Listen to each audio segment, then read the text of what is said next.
बिस्मिल्लाहिर्रहमानिर्रहीम। अस्सलाम वालेकुम डियर स्टूडेंट्स, मैं हूं आपका मैथमेटिक्स इंस्ट्रक्टर अली अहमद और मैं आपको मैथमेटिक्स बाय अली अहमद में खुशामदीद कहता हूं। और अगर अभी तक आपने मेरा चैनल सब्सक्राइब नहीं किया तो इसको ज़रूर सब्सक्राइब करें और बेल आइकन पे क्लिक करें ताकि मेरे आने वाली हर वीडियो आपको बर वक्त मिल सके।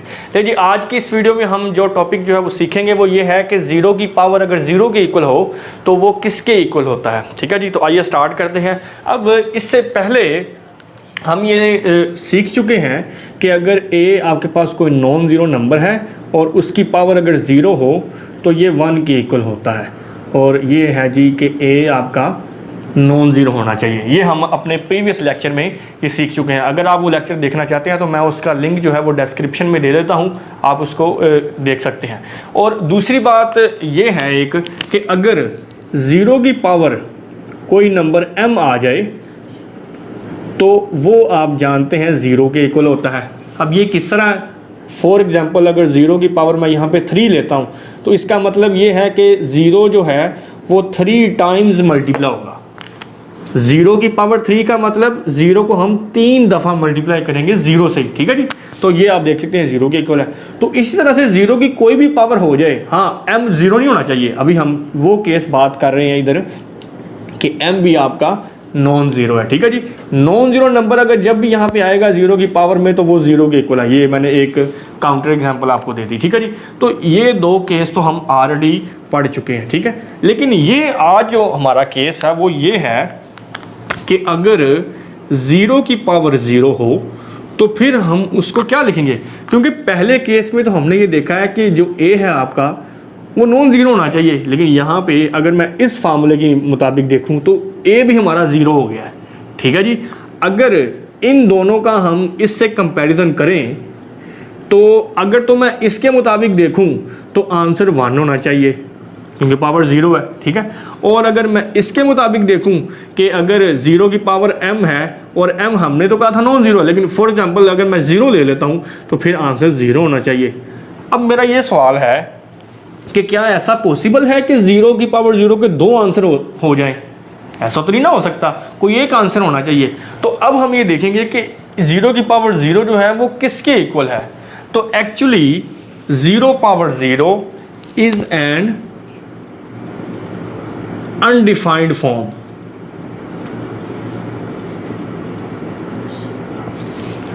ज़ीरो पावर ज़ीरो को हम डायरेक्टली सॉल्व नहीं कर सकते, ये एक अनडिफाइंड फॉर्म है। तो ये एक्चुअली एक अनडिटरमिन्ड फॉर्म है। ठीक है, तो इसको सॉल्व करने के लिए हम लिमिट्स को यूज़ करेंगे। ठीक है जी, लिमिट्स के बारे में आप ऑलरेडी पढ़ चुके हैं। अगर लिमिट्स का कॉन्सेप्ट आप लेना चाहते हैं तो वो भी मेरा एक लेक्चर है, उसका भी लिंक मैं डिस्क्रिप्शन में दे देता हूँ, उसको भी आप देख लीजिएगा। तो लिमिट के बारे में जो है वो आप उससे इंफॉर्मेशन ले सकते हैं। ठीक है जी, तो इस चीज़ को फिर सॉल्व करने के लिए हम लिमिट्स को यूज़ करेंगे। ठीक है जी, तो मैं क्या करता हूँ, फॉर एग्जांपल इस पर्पस के लिए मैं एक फंक्शन कंसीडर करता हूँ जी, x की पावर x। ठीक है जी, and take limit x approaches to 0। ले जी, अब हम इस चीज़ को सॉल्व करेंगे, x approaches to 0 x power x। लेकिन अब हम ये देखेंगे कि ये किसके इक्वल है। अब ये x अप्रोचेस टू 0 का मतलब ये है कि ये जो बेस है, आप जानते हैं इसको बेस कहते हैं, इसको एक्सपोनेंट कहते हैं। बेस भी 0 को अप्रोच कर रही है और पावर जो है एक्सपोनेंट ये भी 0 को अप्रोच कर रहा है। 0 को अप्रोच कर रहा है, एग्जैक्ट 0 नहीं है। ये दोनों चीज़ों में फ़र्क होता है ना, आप जानते हैं।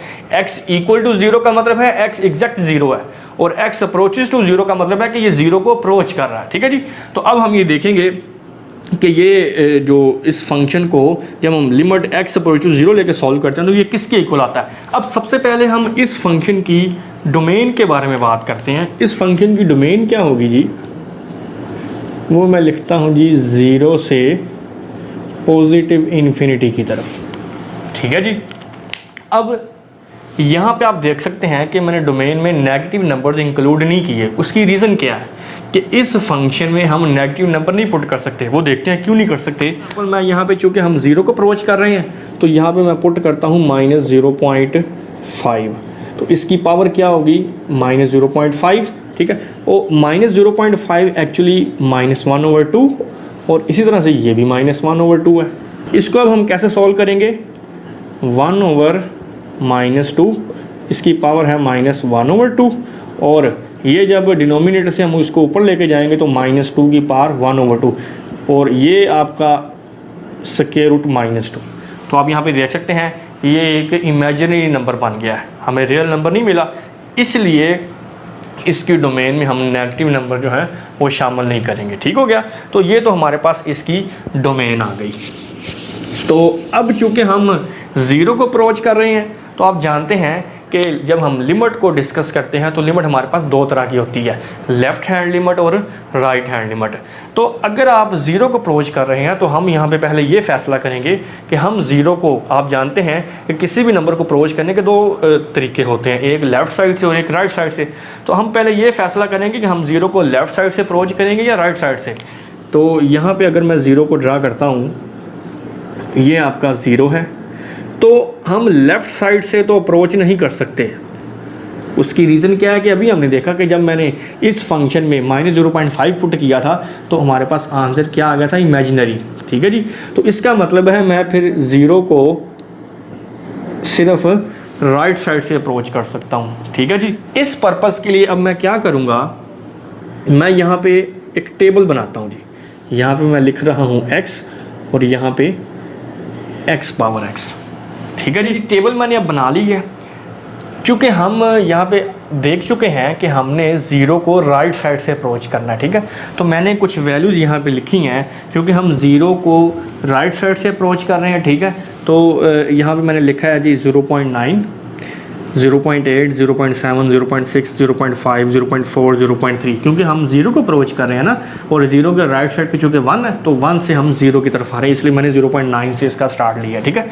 अब इस फंक्शन के अंदर 0x की पावर x है, जिसमें जब आप इसमें 0.9 पुट करेंगे, मतलब 0.9 रेज़ टू द पावर 0.9, तो आपके पास ये कुछ इस तरह से आंसर आएगा 0.9095325। मैंने 7 डेसिमल प्लेस तक इसका आंसर जो है वो लिया है। वैसे इससे आगे भी वो डिजिट्स जो हम आएंगे, लेकिन मैंने 7 तक इसके डिजिट्स लिए हैं, इससे हमारी बात जो है वो क्लियर हो जाएगी। 0.9 वैल्यू लेने से ये आंसर आ रहा है। ठीक है जी, इस फंक्शन का। इसी तरह से 0.8 वैल्यू लेंगे तो हमारे पास ये आंसर आएगा 0.8365116। 0.7 जब पुट करेंगे इस फंक्शन में तो आंसर आएगा 0.77905559। 0.6 पुट करने से 0.73602119। तो इस तरह से हम वैल्यूज़ पुट कर रहे हैं। उसके बाद 0.5 पुट करने से आंसर आएगा 0.70710667। अगर आप इस पर गौर करें तो ये जो आंसर है ये ज़ीरो को अप्रोच कर रहा है, ज़ीरो के करीब हो रहा है। देखें ना, 0.90, फिर 83, फिर 77, फिर 73, फिर 70। इसी तरह से जब 0.4 पुट करेंगे तो आंसर आएगा 0.6931। लेकिन यहाँ तक तो बात ठीक थी कि जब हम 0.9 से 0.4 तक आए हैं तो आंसर जो है ये ज़ीरो के करीब हो रहा है। लेकिन जैसे ही हम 0.3 पुट करते हैं तो क्या हुआ है, 0.696845 ये वैल्यू इससे इंक्रीज़ हो गई है, उलट हो गया काम। ये तो ज़ीरो से अवे हो गया ना, बड़ी वैल्यू आ गई है। ये वैल्यूज़ छोटी हो रही थी, डिक्रीज़ हो रही थी, ज़ीरो के करीब हो रही थी। लेकिन ये जो वैल्यू आई है ये पिछली वैल्यू से ग्रेटर है। ठीक है। पिछले सीक्वेंस में आप देखें कि हर नेक्स्ट वैल्यू जो है वो पिछली वैल्यू से लेस है, लेकिन ये वैल्यू जो है वो इस वैल्यू से ग्रेटर आ गई है 0.3 पे। इसी तरह नेक्स्ट अब हम जब 0.2 पुट करेंगे इसी फंक्शन में तो हमारे पास आंसर क्या आएगा 0.72477796। तो आप देख रहे हैं कि अब वैल्यू इंक्रीज़ होना शुरू हो गई है। 69, उसके बाद क्या आई है 72, फिर 0.1 पे वैल्यू क्या आई है 0.7943। तो अब वैल्यू जो है वो इंक्रीज़ होना शुरू हो गई है। तो अब किस तरह फैसला होगा, यहाँ तक तो हम ये कह सकते थे कि ये जी ज़ीरो को अप्रोच कर रहा है, लेकिन अब इसके बाद 0.321 पे ये अब ऊपर को वैल्यू जाना शुरू हो गई है, वैल्यू इंक्रीज़ होना शुरू हो गई है। तो इस चीज़ को मज़ीद अंडरस्टैंड करने के लिए मैं क्या करता हूँ, 0.1 की वैल्यू हमें यहाँ पे मिल गई है, अब मैं 0.01 पुट करता हूँ। वैसे तो आप यहाँ पे 0.02 या 0.03 भी पुट करके आप इनको चेक कर सकते हैं, लेकिन फॉर इंस्टेंस मैंने यहाँ पे 0.01 लिया है। ठीक है जी, तो हमारे पास ये आंसर आया है 0. इसी फंक्शन में 0.954999258। अब इसको मज़ीद अंडरस्टैंड करने के लिए मैंने जो डेसिमल है वो 8 डिजिट तक इसका आंसर लिया है। ठीक है जी, इसी तरह से अब मैं इसकी मज़ीद छोटी वैल्यूज़ पुट कर रहा हूँ, क्योंकि एक्चुअली मैं ज़ीरो के करीब जा रहा हूँ ना। 0.01, 0.001, 0.0001 ये ज़ीरो के करीब हो रही है। तो मैं ये असल में ये चेक करना चाह रहा हूँ कि जब हम ज़ीरो के करीब होते जाएंगे तो ये फंक्शन एक्चुअली किस तरह बिहेव कर रहा है। देखें 0.01 पुट किया तो 0.954999258 आ गया। इसी तरह से 0.001 पुट किया तो आंसर है 0.99311604। 0.0001 मतलब 3 जीरो अब कर दिए मैंने, तो आंसर क्या आया 0.99907939। तो एक्चुअली हो क्या रहा है, अब ये आंसर 1 को अप्रोच कर रहा है, 1 के करीब हो रही है वैल्यू। देख रहे वैल्यू इंक्रीज हो रही है ना। 3 जीरो आया तो आंसर है 0.99907939। इसी तरह से अगर मैं 4 जीरो कर दूं 0.00001 तो आंसर जो है वो और इंक्रीज़ हो गया 0.999888487। सिमिलरली आप इसको देखते जाएं, ये मैं इसमें 5 जीरो ऐड कर दूंगा तो फिर आपके पास आंसर मज़ीद जो है वो इंक्रीज़ हो गया 0.99998618। सिमिलरली आप आगे चलते जाएं, 6 जीरो हम पुट करेंगे तो कुछ इस तरह से आंसर आएगा। तो आप यहाँ पे देख सकते हैं कि अब वैल्यू जो है वो 1 के करीब हो रही है, 1 को अप्रोच कर रही है, जैसे जैसे हम इधर 0 को अप्रोच कर रहे हैं। और मैंने यहाँ पे एक वैल्यू लिखी है, ये मैंने डेसिमल के बाद 10 जीरो लिखे हैं। ठीक है जी, ये 10 जीरो हैं, 10 जीरोस और फिर 1 है। जब ये वैल्यू आप इस फंक्शन में पुट करेंगे तो आपके पास ये आंसर आएगा 0.9999 ये अप टू ये, चूँकि 8 डेसिमल तक मैंने आंसर लिया तो ये। तो यहाँ पे आप देख सकते हैं कि ये जो वैल्यू है ये किसको अप्रोच कर रही है, अब 1 पे। तो इस सिचुएशन को देखते हुए हम फिर इस रिज़ल्ट पे पहुँच सकते हैं कि ये जो हमने शुरू में फंक्शन लिया था कि अगर limit x approaches to 0 x raise to power x हो तो ये फिर किसको अप्रोच करेगा जी, 1 के। ठीक है जी, अब ये एग्जैक्ट 0 पे 1 नहीं है, जैसे कि अभी हमने देखा कि हम इसको लिमिट को यूज़ करते हुए प्रूव कर रहे हैं। तो लिमिट x अप्रोचेज टू 0 का मतलब है कि x भी 0 को अप्रोच कर रहा है और उसकी पावर भी 0 को अप्रोच करे, तो देन उस सूरत में ये किसके इक्वल होगा जी, 1 के इक्वल होगा। ठीक है जी, तो उम्मीद करता हूँ कि आज का ये जो टॉपिक है ये आपने अच्छी तरह से अंडरस्टैंड कर लिया होगा। और अगर आपको ये मेरी वीडियो पसंद आई है तो इसको लाइक करें और मेरा चैनल जो है वो उसको सब्सक्राइब करें और इसे अपने दोस्तों के साथ शेयर करें।